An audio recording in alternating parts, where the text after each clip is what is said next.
All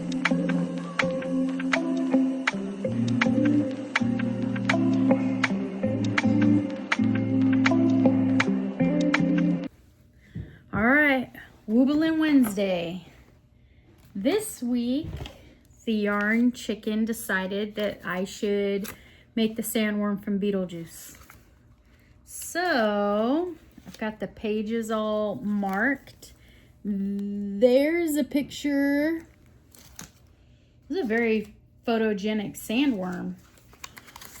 There's a picture. Okay, see how his body's all twisted around? That's built into the crochet pattern design.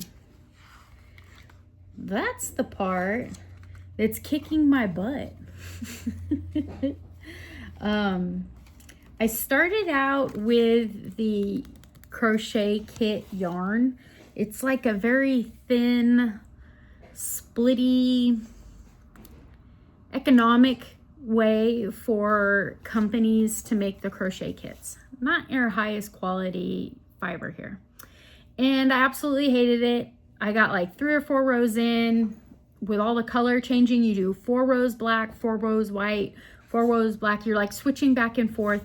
You're alternating between increase rounds, a special stitch round, and then just a straight crocheting round. In order for me to keep all that straight, I've been making notes. So I started here on this page.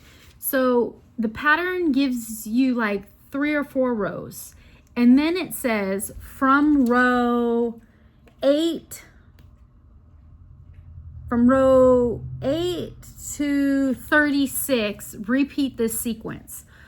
Well, because there's 3 different sequences in there, I kept losing track of which row I was on and what I was doing. So I had to full stop, correct my yarn, and make myself a chart to keep track of what row I'm on and what I'm supposed to be doing. And then I make a little X mark. So the first part of the sequence is, am I working on a white row or a black row? Round. They're working in the round. So the first part of my column is a W or a B, white or black. That's what we're working on. And then I have the row number, so I can keep track of that. And then whether I made a little key for myself, whether it was the fanciful row with a combination of stitches to make it bend, and I just called that my half double crochet, or if I do nothing and I single crochet all the way around, I put a dash mark. And then if it was just an increase round, I put INC, increase. So I did that for this whole section of the growth of the, so you start the tippy tail, and then this is for the first growth section. Then there was a couple of rows where it all changed up again. So here's the rows where it all changed up again. That was rows 43 to 80 something. And then from rows 81 to 104, it changed up again. So my little post-it notes to myself, checking them off as I go. I just take the chunks where it says to work the rows, whatever they are, is on a different piece of paper each time around. So I'm on row 93, which this whole sandworm has 114 rows. So I'm getting there, I'm getting there. And then we start messing around with the 2 faces, the tongue. So I'm still working in here. Then we gotta do a top jaw, bottom jaw, and then we're doing a whole second mouth. So I was a little ambitious to say that I would get this done in one Wobblin Wednesday, because I'm gonna wobble through today and I'm gonna keep on wobbling, and then next Wednesday I'll get back to you. All right, what fiber did I use? For these colors, I wanted something really good. You know, like fair entry good. Because this pattern's working up amazing. So those white, black, red, green, and then there's the tiniest little bit of yellow, which you can't even see it in that picture, but it's around the inner head's eyes. There's just a tiny bit of accent yellow. So I decided that I wanted to work it up in thread. So I got black and white. I've got this amazing red.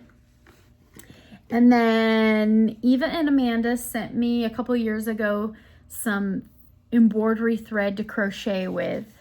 And let me show you, those ladies knew exactly what color I needed. Look at that. Thank you, ladies. I'm telling you, it was meant to be. So because I'm working with the embroidery thread, I needed an itty bitty hook. I'm working with a 2.0. Wait a minute, why are there two hooks in here? Oh, whew. They're both 2.0. Okay. Yeah, which hook was I using? Technically, they should be the same, right? 2 millimeters.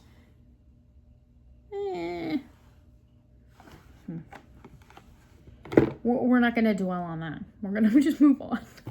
This is what I have. Look, I got a scary sandworm. So there's the little tail bit. It's little. It's little.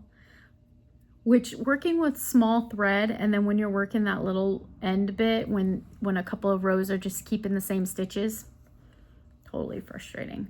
But once I got up here to the increasing, none of it's stuffed yet, but you can see it's starting to turn on itself. It's starting. I was thinking when I stuff it, I have a little bit of jewelry wire. I was thinking of maybe putting one strand of that through it just to help give it some body. I don't know. This is a lot of work. This took a few days of total focus and concentration. This is what I got. But this is what I'm making, see? Potential.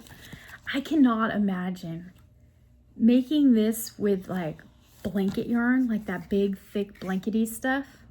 It would take forever. No, we'll see. So I am still working on the sandworm. How many more rows until it actually looks like a sandworm? Let's see. I just said, oh, I was on 93.